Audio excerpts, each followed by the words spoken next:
السلام علیکم دوستو، آر کے ٹی ویڈیو میں آپ لوگوں کو خوش آمدید ہے۔ دوستو آخر کار بلی تھیلے سے باہر آئی گئی ہے۔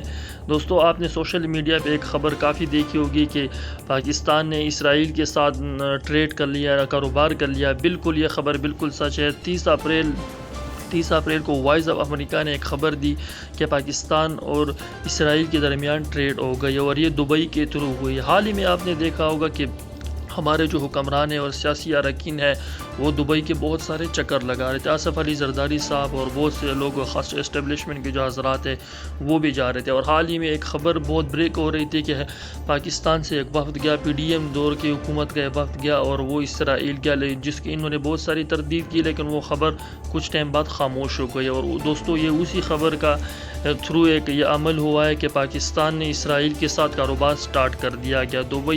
دبئی کے تھرو یہ کاروبار سٹارٹ کر دیا گیا۔ دوستو یہ وہی لوگ ہیں، وہی پی ڈی ایم کے حضرات ہیں جو ہمیشہ عمران خان پر الزام لگاتے تھے کہ یہ یہودی ایجنٹ ہے، اس کو اسرائیل سے فنڈنگ ہو رہی ہے، اور انہوں نے خود اس کا اپوزٹ کیا۔ بالکل وہاں پہ انہوں نے فنڈنگ سٹارٹ کر دی۔ دوستو یہ بارش کا ایک پہلا قطرہ ہے، جو قطرے کے بعد ہی بارش شروع ہوتی ہے۔ دوستو اسی طرح یہ ٹریڈ جاری رہے گی اور اس کے بعد جو اگلا لائحہ عمل ہوگا، اگلی خبر یہ ہوگی کہ اسلام آباد میں اسرائیل نے سفارت خانہ کھول دیا۔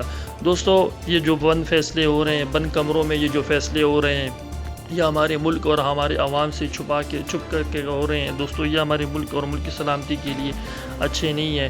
دوستو اللہ ہمارا ملک کے حامی و ناصر ہو۔ دوستو مزید اس طرح ویڈیو کے لیے ہمارے چینل کو سبسکرائب کیجیے، لائک کیجیے۔ ملتے ہیں ایک اور ویڈیو میں۔